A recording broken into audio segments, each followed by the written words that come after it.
So we meet again. Indulge my curiosity. What is the reason that I find you standing here before me once again? Do you hope your foolhardiness will shelter those people? Or was it simply a means of seeking an audience with me? Oh? Surely you didn't rouse me from my state of eternal meditation only to tell me this. If so, then you underestimate me. I am quite well informed about the Vision Hunt decree. Not so. Only everything that pertains to eternity. The Vision Hunt decree has my tacit approval. The Fatui's actions thus far do not constitute a threat to eternity. Otherwise, they would have been purged long ago. Individual ambition is inherently incompatible with eternity. What you might not realize is that all too often, people have far more to lose by chasing their dreams. Consider this. No one will lose their life on account of having their vision taken away. Rather, those who have lost their lives are the ones who insisted on pursuing their own aspirations, are they not? Traveler, your existence is unique in my eyes. There seems to be limitless uncertainty in you. To put it another way, you are the furthest thing from eternity. So, I won't insist that you comprehend the meaning of my actions. What matters is that I tread the path of eternity on my people's behalf.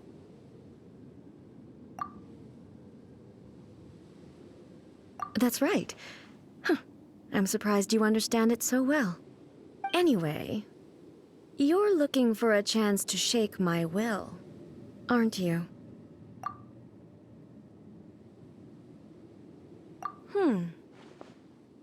So be it. Well then, you who would defy eternity, time for you to enlighten me.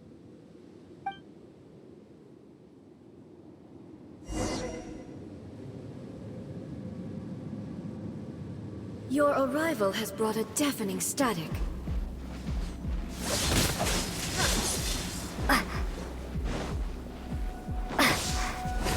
Strike dead! This ends now. I will mold you into the foundations of eternity. Dodge this! Cool it!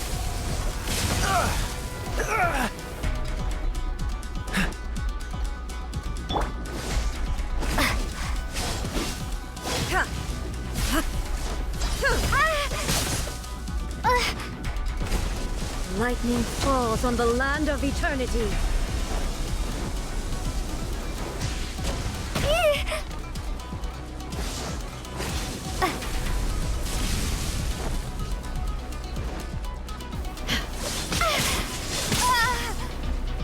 Inferior.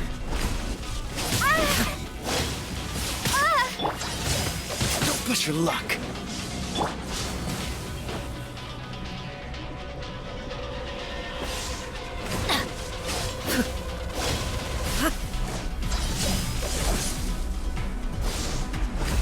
Strike dead! Let's light it up! I'm going in! That's gonna hurt in the morning!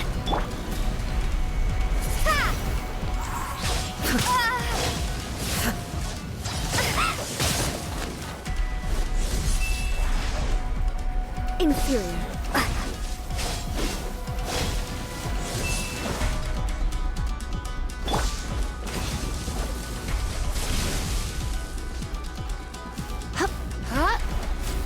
Come aboard.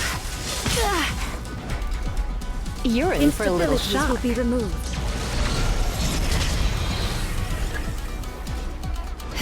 Inferior. Don't be such a brute. Strike dead. Yeah.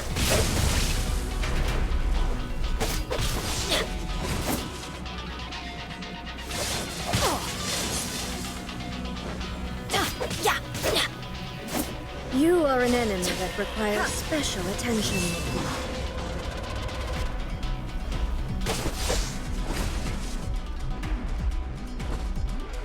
Adventure time!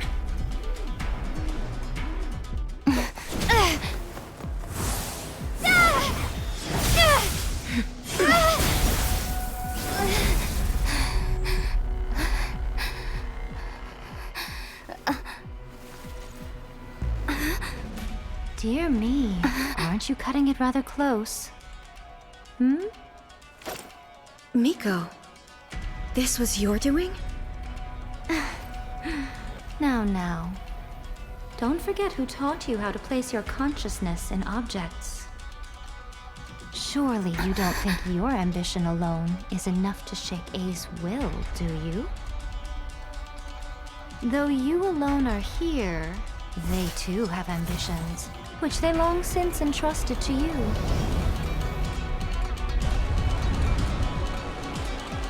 Now then, close your eyes. We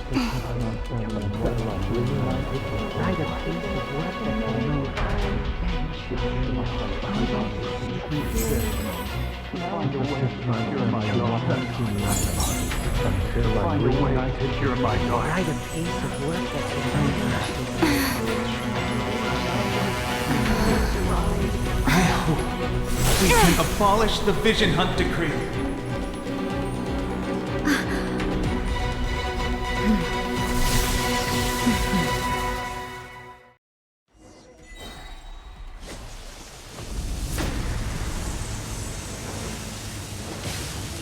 Off we go!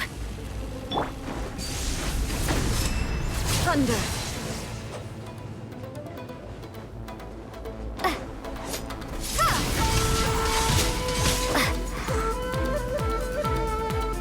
Lightning does not bend to the will of mortals.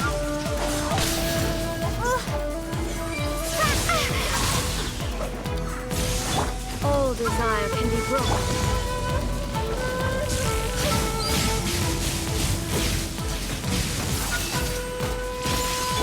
What's the hurry? This one, a fleeting shadow. Don't get frostbite. Ha! Ha! Freeze! Ah!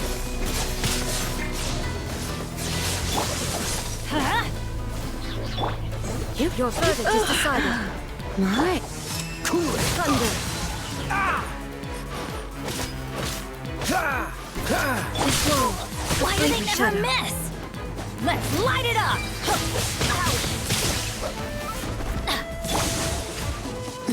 Dodge this!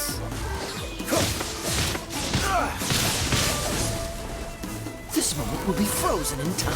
Cool it!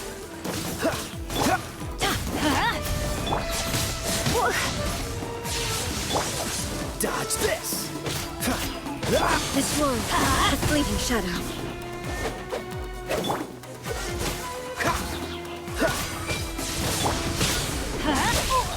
Adventure time! Windblade!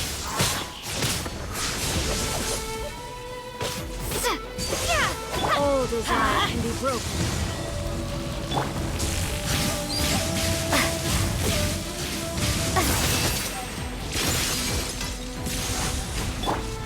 Cool it! Oh, so. Your verdict is decided. Freeze!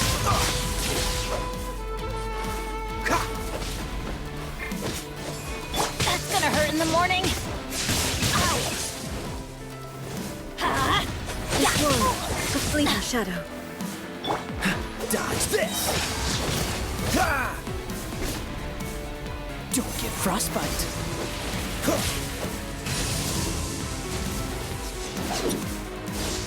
What's the hurry?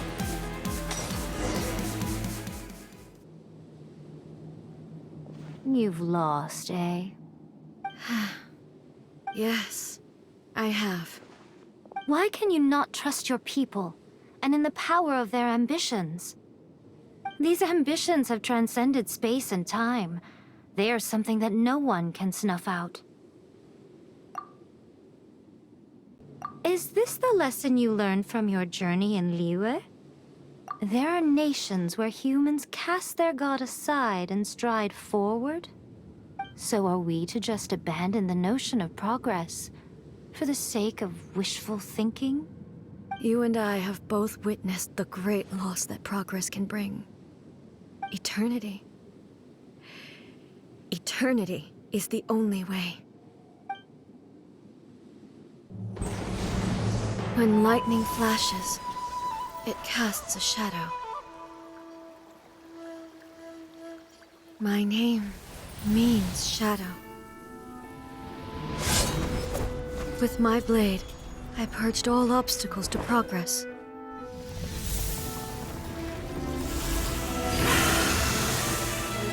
And yet, something was lost with each step forward. In the end, I even lost her. The tales are still retold in the shade of every Thunder Sakura. But the wounds left on our nation by that terrible loss still ache. Never stop searching, even if only for a brief flash of light. If nothing else, we have the present moment. She said that once. But I've seen a nation stride forward and lose everything to the heavenly principles. Perhaps only if time stands still will the lightning's glow never fade. The present moment is a fragile illusion. Only eternity can bring us closer to the heavenly principles. I am no longer the shadow. Mine is the most supreme and noble form. Let power over the realm be vested within me. In this form shall I honor my subjects' dream, for a land of eternity, unchanging forevermore. The heavenly principles. Irrelevant nonsense as far as I'm concerned. When all's said and done, all you really want is to protect your beloved Inazuma forever and ever. Isn't that right? That would be something of an oversimplification. But is this nation worth existing for eternity? Stripped of ambitions, stripped of the potential for change, it does nothing more than simply exist. It is a hollow shell of a nation. I wonder what loss would it really be to anyone if such a nation were destroyed? Miko, retract your words. Never changing eternity is the promise I made to my people.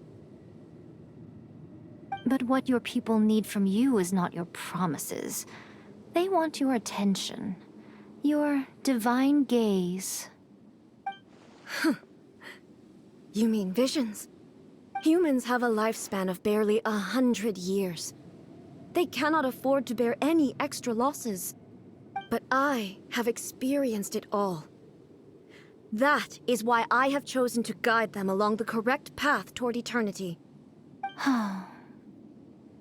But eternity is far too cruel a fate for you, eh? For me?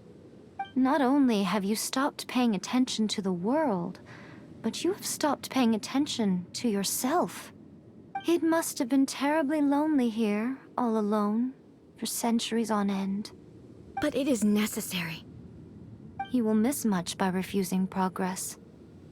You seek to prevent loss, but have you considered all you are losing by remaining here in stasis for all eternity? You are obviously lonely, and yet for the sake of eternity you choose to stretch your loneliness out to infinity. Tell me this. Why is the sky here that was once so dark glowing again? Why now? This is your plane of euthymia. It's your inner world. So it can only mean that you are happy to see me again. You have found the loneliness here unbearable for a long time now, haven't you? I have nothing to say to that. But I have so much to say to you. Let me tell you all that has happened over the last few centuries. How long will that take? As a Fox envoy, I have an excellent memory. I recall every detail of the last few centuries with perfect clarity. so it will probably take me another few centuries to relay it to you.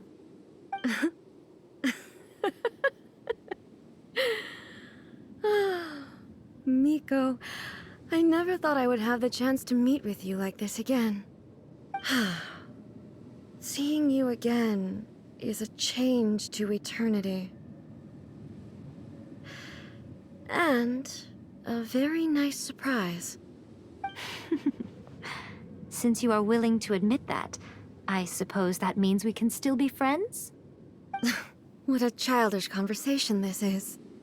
Anyway, now that I have been defeated by you and your plan, I will honor your wish to abolish the Vision Hunt Decree.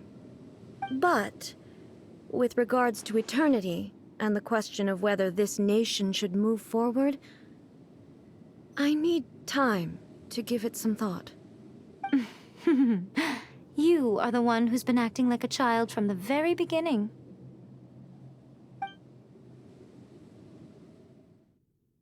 As promised, the Raiden Shogun abolished the Vision Hunt Decree. Finally, her people's wishes penetrated her locked heart.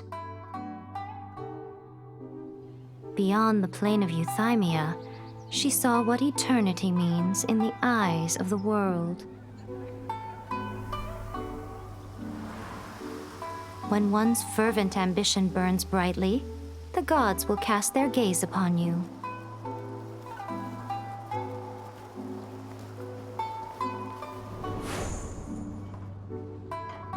Some ambitions have the power to heal wounds, to bring victory,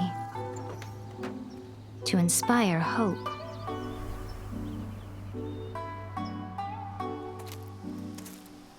But some ambitions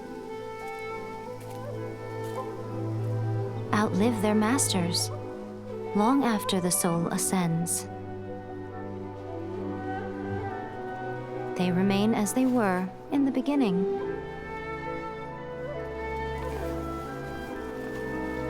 Burning bright and true for all eternity.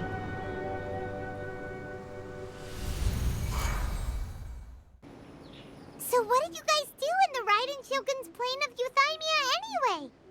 Is the Vision Hunt Decree abolished? Oh, gotcha. Paimon was super worried, you know. So, maybe the reason Yae Miko is looking for us now is because she wants to thank us. Let's go find her.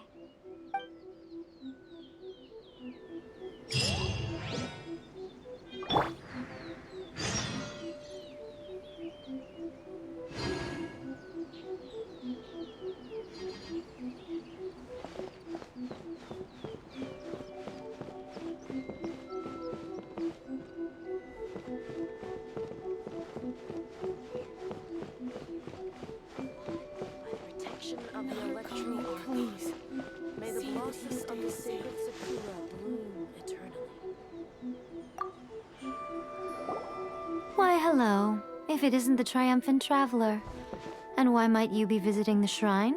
A sign of piety, perhaps? You literally told us to come meet you here! I was just joking. I've been waiting for you. Seems like someone's in a pretty good mood. Mm-hmm. Catching up with an old friend I hadn't seen in years was truly delightful. By the way, I heard that you had a duel before the throne, with a Fatui Harbinger no less. Courageous and astute. I must say, I am most impressed. Defeating Signora head-on in a duel means that your strength exceeds my expectations. Still, you did end up victorious. I gather congratulations are in order. Sure feels good to finally thwart the Fatui plan for once. They caused plenty of trouble along the way, but at the very least, they didn't get their hands on another Gnosis. Wait a second. Did you say Gnosis? As in, the little thing that looks something like a chess piece? Yep, that's the one. You've seen one too? Gnosis belong to the Seven. They're what keep them connected to Celestia. Oh. What's wrong? I handed that over. You did what now? Well, how else was I supposed to save your skin from the Balladeer exactly? The Balladeer is number 6 of the Fatui Harbingers. In terms of strength, he is superior to Signora.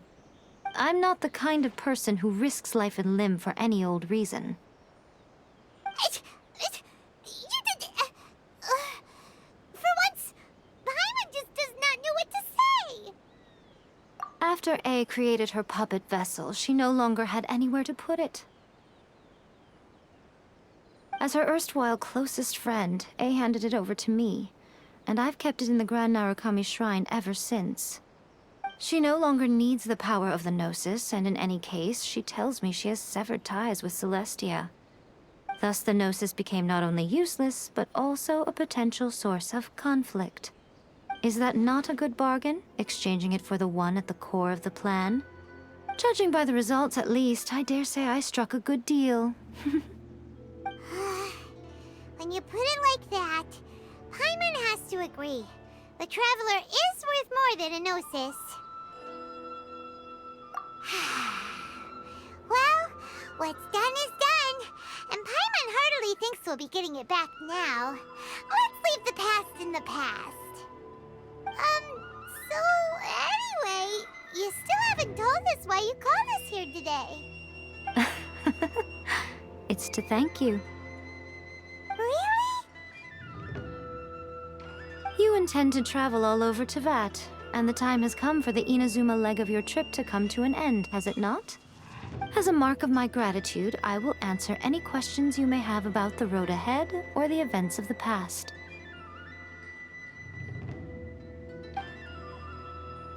What would you like to know about? That puppet was built with technology that has been lost to time. Perhaps she, as a god, is the only one privy to the knowledge of its origins. Still, there is one other thing on this topic that I suspect you may be curious to know. Before A began modifying her own godly form, she took it upon herself to create a prototype puppet. So, you mean there are 3 Raiden Shoguns? No, the prototype was merely a proof of concept. Its appearance and intellect were not based on A. It was a test. The original plan was for A to simply discard it. But perhaps A thought this to be too cruel, because in the end she chose only to seal the power within it. Later, this puppet wandered Inazuma as an ordinary human male with his own consciousness, until the Fatui took an interest in him. Ugh, not the Fatui. Some eccentric geniuses in the ranks of the Fatui made adjustments to the prototype, not only unsealing his power, but very likely rendering him even more formidable than his original specifications. The object of divine creation is now the one who has taken possession of the Gnosis, and the prototype puppet is now known as the Balladeer. What a crazy story! It is, isn't it? Who can say whether it's coincidence or destiny? I'm surprised an outlander like you is aware that there was once a change of Electro Archon. Few citizens of Inazuma are aware of this. Morat's told us. He said that the Electro Archon Ball has passed away. Yes. The truth of the matter is that there were 2 twin gods, Baal and Beelzebul. Twin gods?